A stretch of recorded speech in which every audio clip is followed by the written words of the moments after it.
Who here likes music? It's kind of a silly question, isn't it? It's kind of a ridiculous question. Everybody loves music. We all love music. It's a part of us. And it is in every aspect of our lives. Every time there's a birthday, what does everybody do? You sing the same song, too, badly. At a funeral, there's always some kind of music. At almost all religious or spiritual gatherings, there's some kind of music. At a party, there's music as well. It's with us all the time. It's called a second language, and it's often also said of music that music begins where words leave off. And it's also called the art to which all others aspire. I love that particular saying. So what is it? What is music, and where does it come from? Why is it so elemental and so powerful in our lives that we have to have it all the time? I mean, now we plug in and we have earbuds as we're walking around listening to music. Movie directors say over and over that the soundtrack is as important as the dialogue in their movies as well, that we all have a soundtrack to our lives, as it were. Well, what's the most basic element of music? What is our medium? A painter has paint and a canvas. A dancer has movement with their body. For music, our element is sound, basic sound.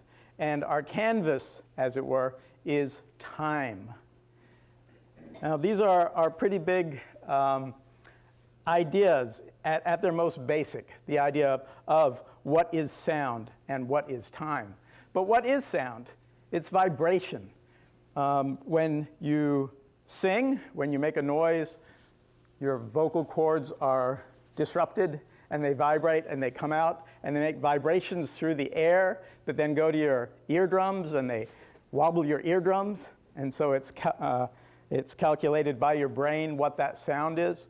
On the piano, we strike a note and a hammer hits a string. A violinist pulls the bow across the string, makes it vibrate, and sends those vibrations out into the air. Now, I'm not going to claim to know even the first thing, even before the first thing about string theory, but what I hear is that some physicists think that our basic essence, the smallest things that they can comprehend or think of, are little tiny vibrating strings that make up everything. So I wonder if it's possible if at our very essence we are musical beings, in a sense, that we're all just vibrations that come together. And is that possibly why music is so important to us? When we talk about a piece of music or a kind of music or even a person or something resonating with us, is that what it means? Are certain pitches and combinations of sounds resonating with our most elemental core being? I like to think so. And I like to think that that's why certain kinds of music for certain people really affects us so deeply as well. And it's different for all of us because we're all vibrating at different frequencies, as it were. So if our main palette is sound, then what is time exactly? There's another huge question I can't begin to answer either. But I know as a musician, as a performer, that this is what time is for me.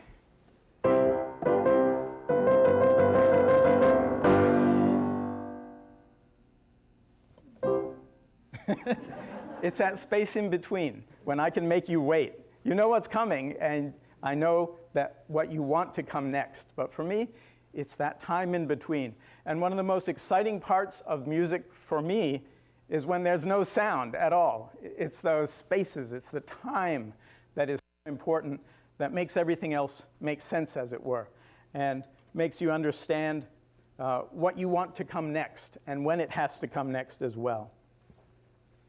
So there are, of course, many, many kinds of music. I play mainly classical music, although I listen to a lot of different kinds. And there are many different cultures that have completely different kinds of music as well, still to this day, despite the way the world has come together closer and closer as one.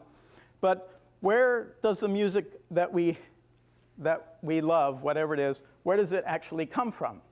We now have a sense of what it is, this vibrations, but why else might it be so elemental?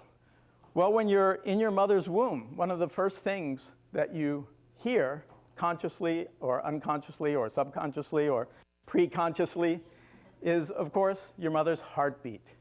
And that is not only a sound, but it also has something to do with time at the same time.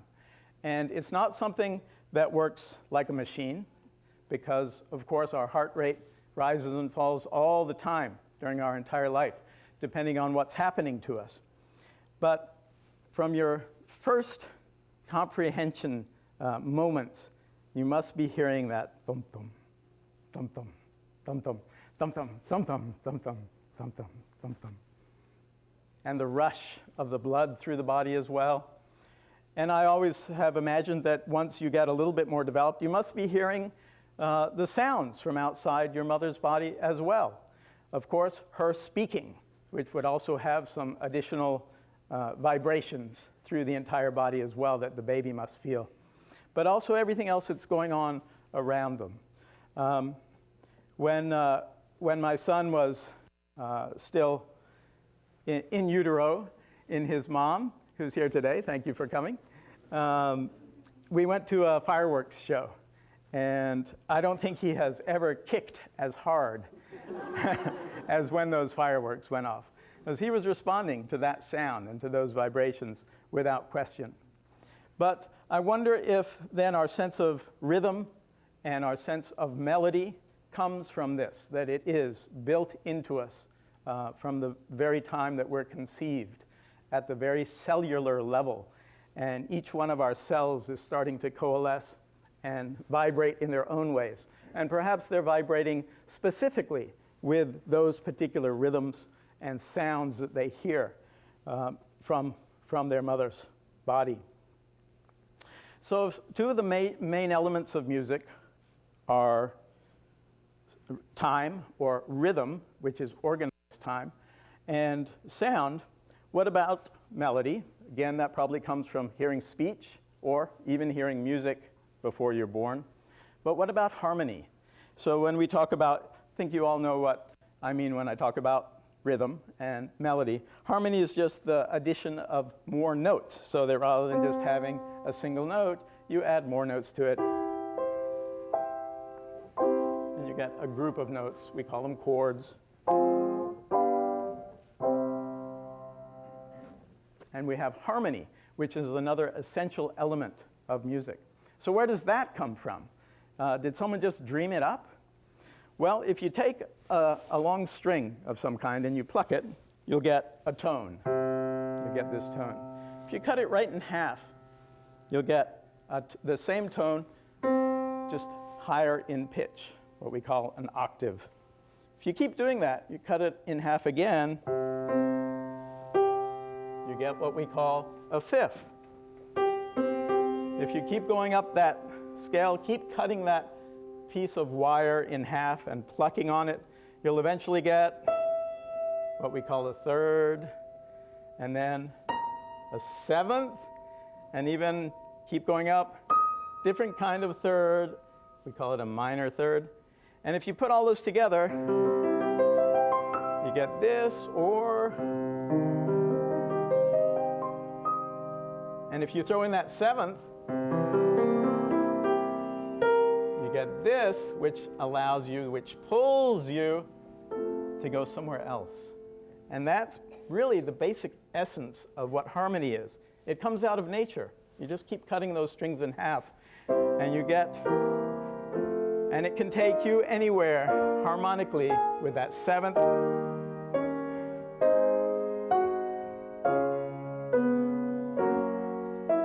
If I kept going all the way around, we'd get back to where we started. We call that the circle of fifths. You start on C and keep going around and around just by adding that seventh, and you end up back where you started. So we've got rhythm, we've got melody, and we've got harmony. We put that all together and have music as we think of it, as we know it now. And again, I'm talking today about the style of Western music. I'm not getting into all the half tones and semitones and different kind of rhythmic interest that there is, say, in Indian music or in Asian music, some great, amazing African music, and those traditions, which grow probably out of the same idea, but obviously have a different kind of harmonic setup and a very different rhythmic setup as well. So if we think about where the music that we think of today as Western and particularly classical music, but not just classical music, really everything pretty much everything we all listen to. So where did it start? In essence, it started in many ways in the church. And if you think of a monastery, you have this image of monks sitting around chanting. And what are they chanting? They're chanting a single melodic line. There's no harmony. There's not always what we would call a discernible rhythm, not one in terms of something that you can hang on to and dance to or move to. But you can have the image of the monks singing, and this is back in the 700s, 800s, 900s.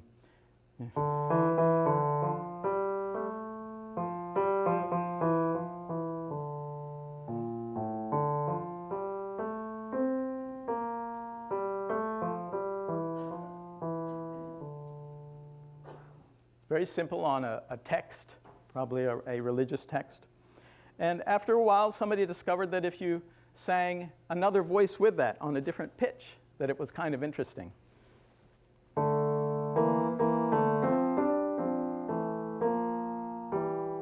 Hope we have no theory teachers here telling me about my parallel fifths.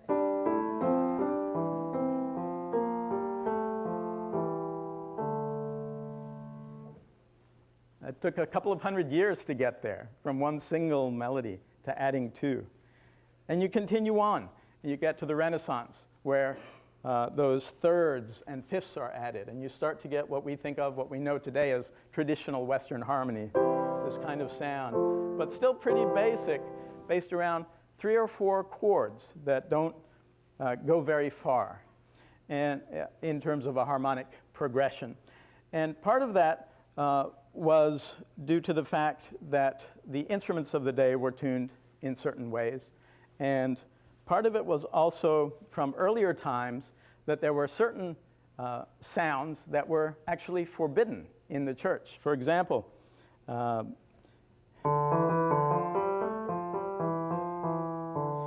you were not allowed to sing this interval.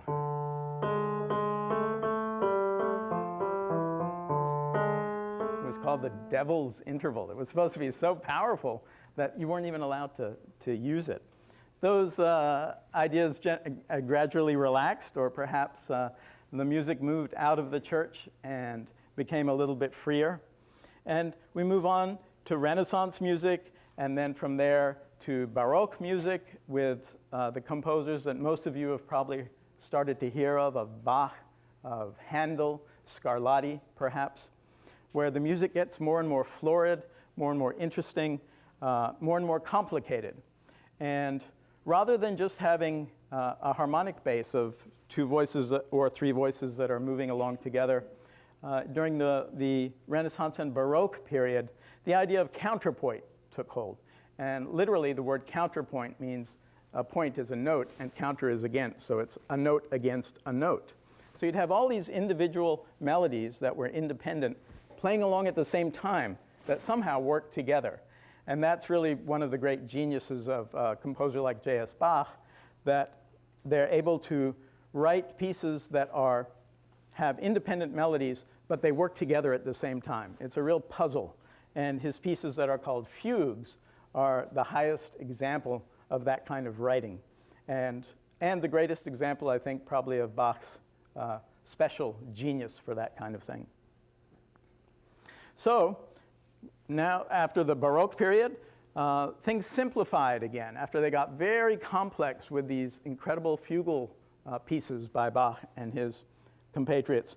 And the next sort of stop in musical history is what we call the classical period. Mozart and Haydn are the 2 famous ones from that period. Things simplified a bit, went back to more homophonic sound, chords with melodies on top of them.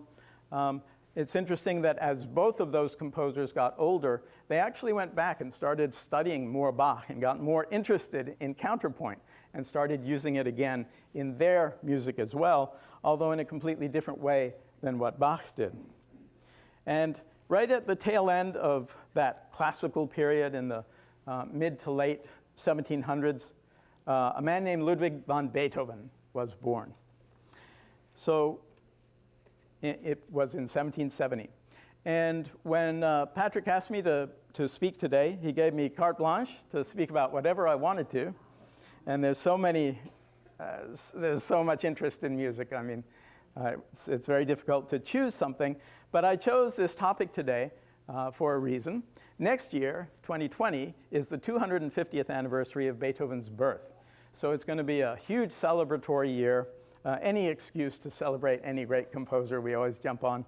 But a bit of shameless promotion here.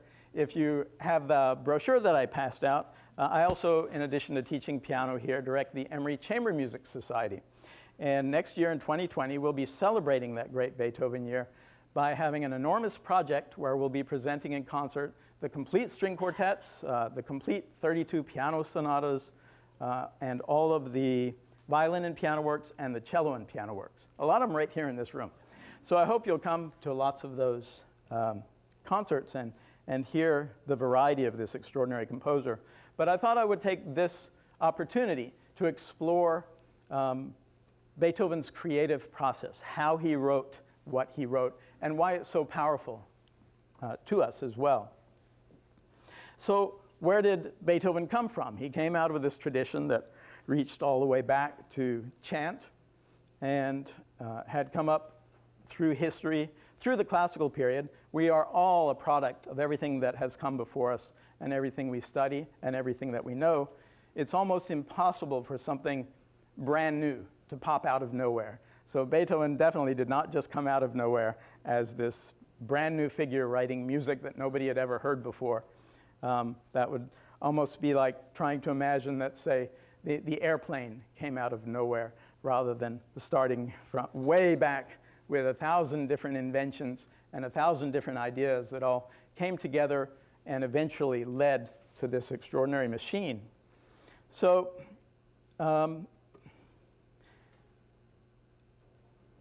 when we think about Mozart particularly, we think about a composer who was kind of struck by pure inspiration.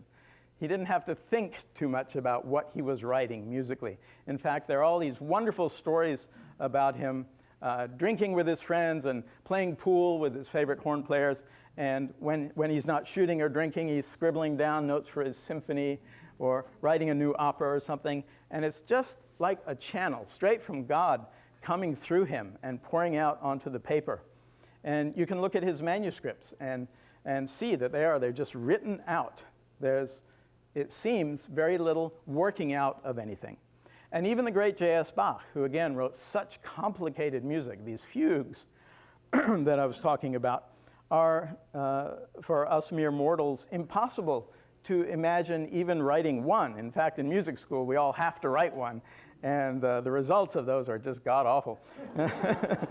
In fact, one of my favorite teachers, one of his favorite exercises was to give us the first 4 bars of a Bach piece, a Bach fugue that nobody knew, and our assignment was to write the next 4 bars. And so we would, and then we would go into class and play them all, and then he would show us what Bach had done. And it was so completely different and so, in a sense, obvious what it should have been that, of course, none of us could ever even come close to. But Bach as well. It's been estimated that Bach wrote so much music in his lifetime that just the act of copying out would take longer than he lived. So we're not sure how he did that. But we have to remember also that he was not a composer in the sense we think of composers today, where you write a piece and maybe it gets published and it gets performed and great fame and fortune comes from that. Bach was working pretty much in a church most of his life. And he would write a piece on Thursday that was going to be played Friday. And then he'd have to write a piece on Friday that was going to be played on Sunday. and probably would just throw those manuscripts away. So much of his music is lost because there wasn't any reason or any tradition of saving those pieces. And there are all sorts of wonderful stories, like about the great cello suites that supposedly Pablo Casals went to the butcher, and the butcher wrapped up a piece of meat for him, and he went home and he opens it up, and he kind of noticed that this paper that he's wrapped it up in is a manuscript paper. And he looks at it, and it turns out to be Bach. I don't think that's true, but it's a great story. But so there are composers who just have this strike of inspiration.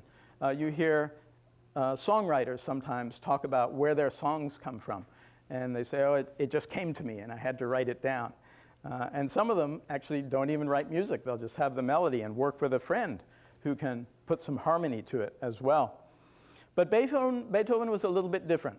And I think it's one reason that we all appreciate and love Beethoven so much is that it wasn't just pure inspiration. It didn't just come straight from God. He had to work on it. And you can see him working on it, both in the music, if you look into it in the right way, which we'll do in a minute, but also in his sketchbooks, because he was one of the rare composers who also kept a lot of sketchbooks. And you can see him taking 4 or 5 notes of a theme, of a motif, and working it out and turning it upside down and pulling it out and trying it this way and trying it that way until it finally comes together in his final work of great inspiration. Now, you don't hear that in the music, but knowing that it's there and understanding how it contributes to the larger expression, for me at least, makes me appreciate the music even more. So all of these great composers, really up till fairly recently, were not only great composers of writing things down, every one of them was a great improviser as well. And improvisation, again, we sometimes think of as coming out of nowhere. You sit down and you just start playing and it comes out of nowhere. But that skill as well is something that's very studied. You know your scales, you know your harmonies, you know your chords, and it's also practiced quite a bit as well. And the more talent one has, of course, the more fluent and easy it is, and the quicker those things come to you. But we've lost that art here in the 20th century. It used to be that composers were not only improvisers, but they were performers as well. And I have another, not to go off on a tangent, but another whole theory that the real classical music in the 20th century is actually jazz, but because those musicians are composers and they're performers and they're improvisers as well.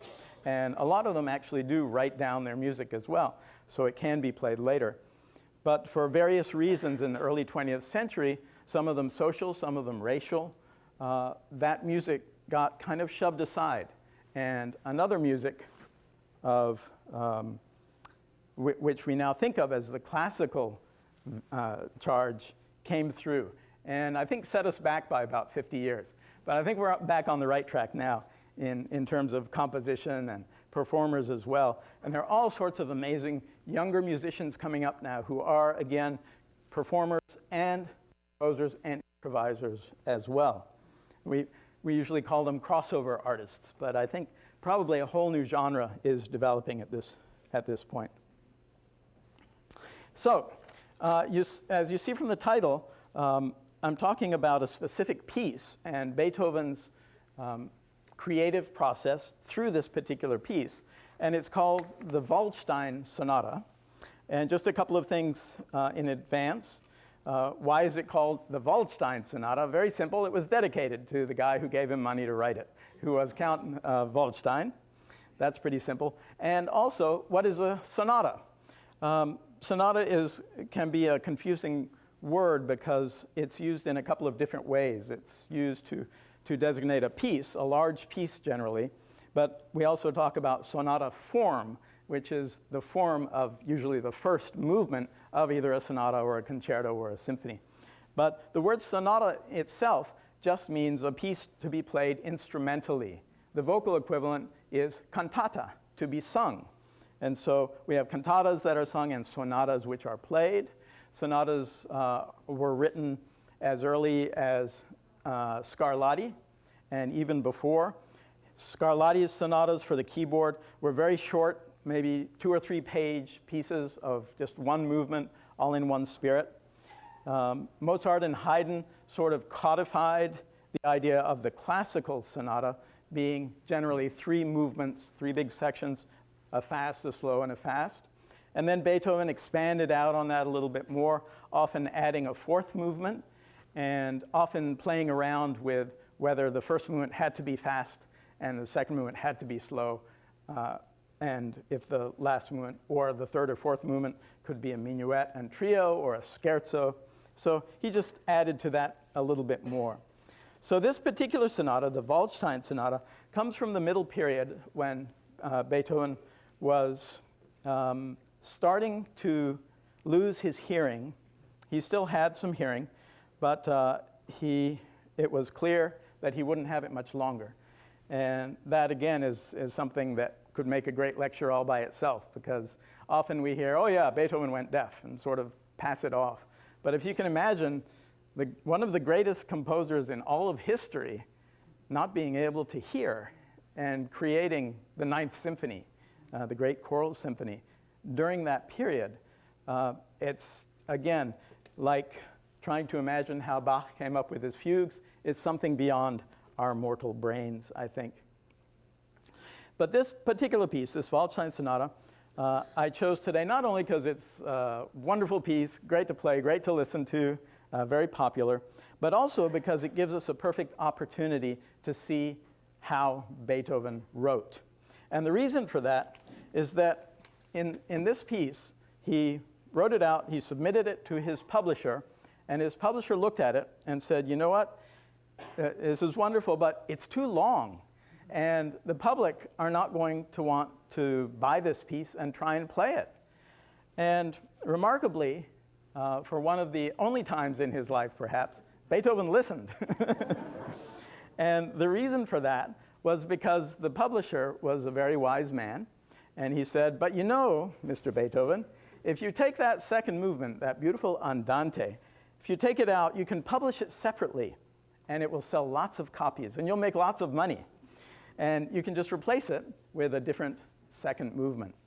And Beethoven, always in need of money, as most musicians are, agreed to do this.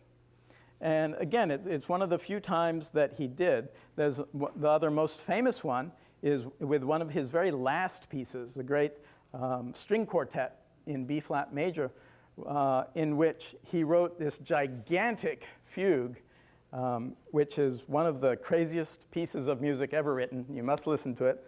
It's called the Grosse Fugue, the Grand Fugue, which totally flummoxed everybody who heard it, and still does to this day. In fact, no one less than Igor Stravinsky called it a contemporary piece that will remain contemporary forever. It's extraordinary, and you would never, if you didn't know, you wouldn't guess in a million years that Beethoven had written it. But his publisher, again, went to him for that piece and said the same thing. The public, nobody understands this piece, and nobody's going to want to buy the music or play it. So please, could you write another movement? And he did for that one as well. But let's look at this one. So let me play just a couple of examples. I'm going to play just the opening of the first movement. So the Waldstein Sonata is in 3 movements, and this is the opening of the first movement.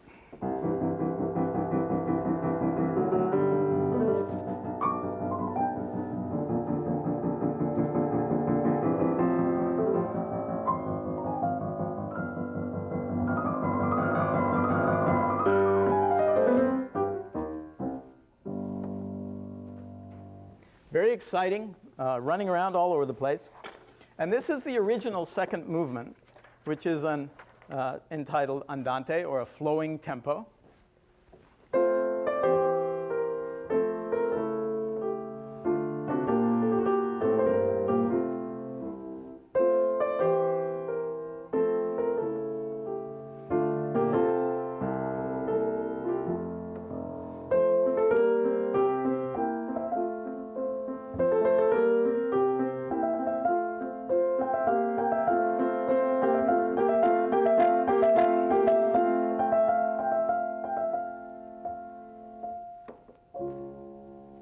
very beautiful, very singing.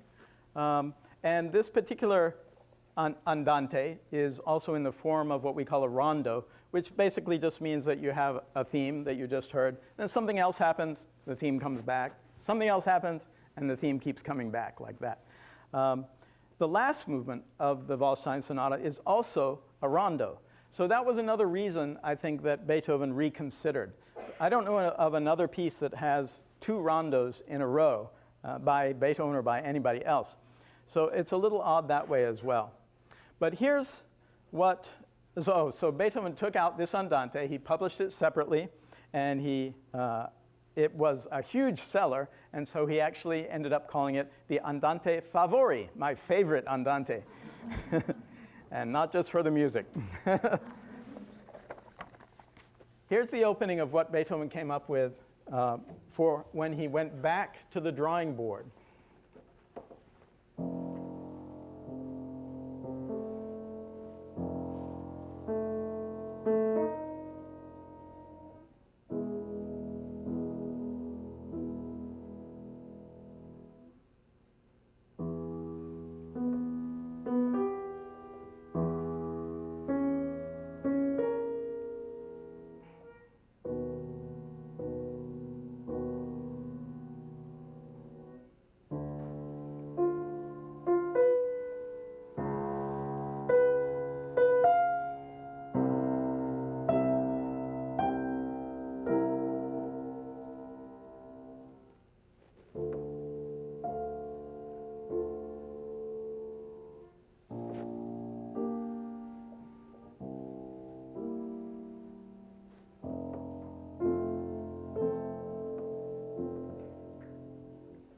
Completely different from that Andante Favori.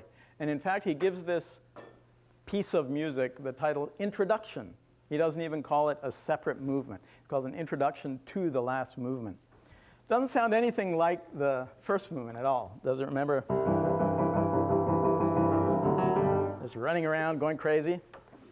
But again, if we start to really look into this music, take it apart, analyze it, it's really quite remarkable what we find.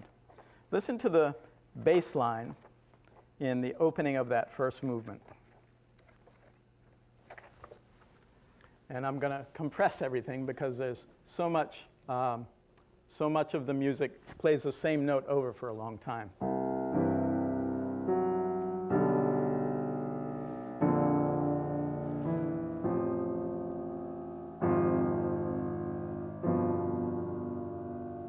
That's really what the opening bass line is.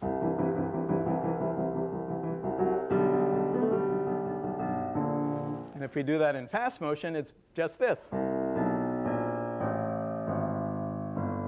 Starting on C, it goes to every single note. We call it chromatic notes, down to the G, and then back. And those two notes are that fifth that I talked about, when you cut the string in half. Now, if we do the same thing in the new slow movement, which he's replaced, which he's decided to recreate, and we play the bass line very quickly,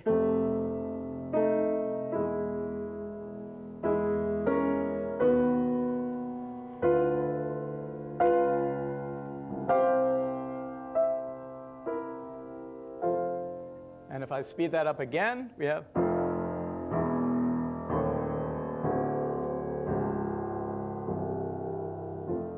exactly the same pattern.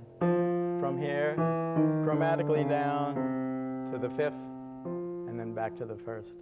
And against that, he fills it in with something that's not particularly melodic. He's really just focusing on making sure that he's got that bass line and that he's filling it out as well. And you can see this in his books as he works out how he's going to connect these two together. This isn't something that you can hear when you listen to it, even though I know it's there. I can't really hear it as I play the piece or as I listen to the piece.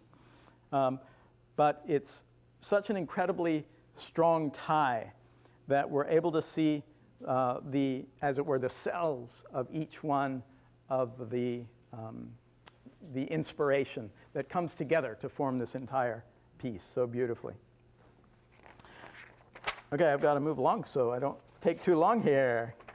So there are many other elements in this piece that are associated with Beethoven in general, but also let us see how he actually really composes a piece very carefully.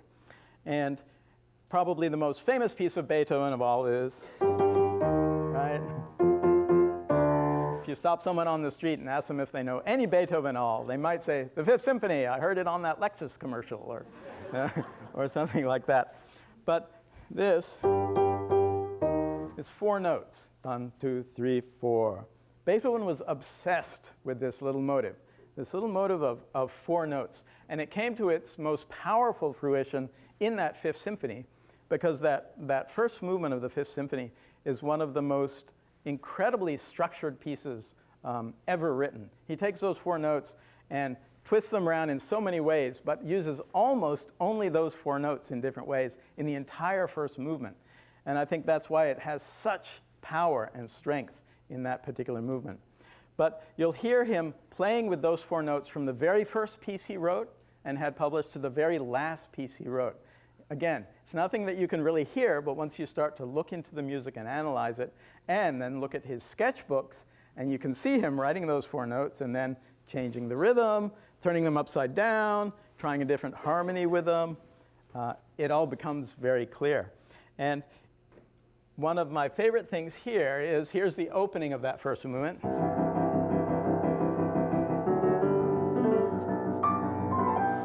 So in sonata form, you have the opening theme, and then you always have a contrasting second theme. Here's the contrasting second theme.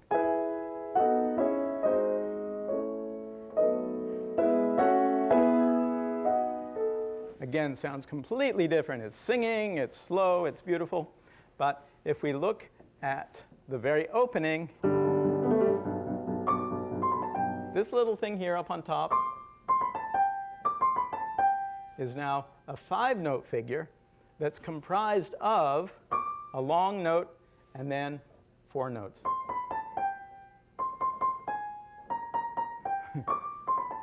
And in the second theme, 1, 2, 3, 4, 5. There are those 5 notes. The first one's long, and then the extra 4.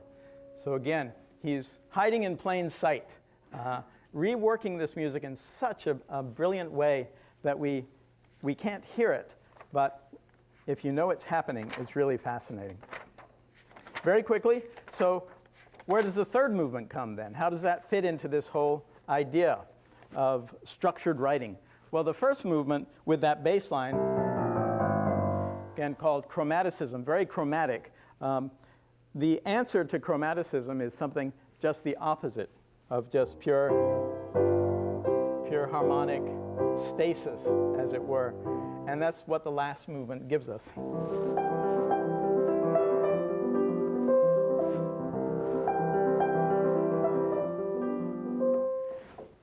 And if you listen carefully, and if you have really good ears, you may hear that despite having a complete change from the chromaticism, he's still going to be playing around with that 4- and 5-note theme in the various sections of the rondo of the last movement as well.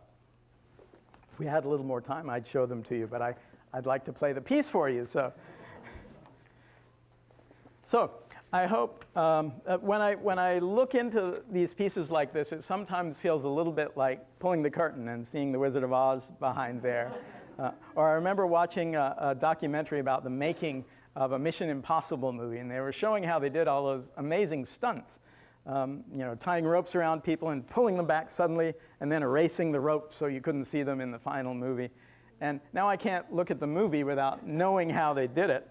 And I hope I haven't ruined this piece of Beethoven by showing you a little bit of the building blocks of how it's done.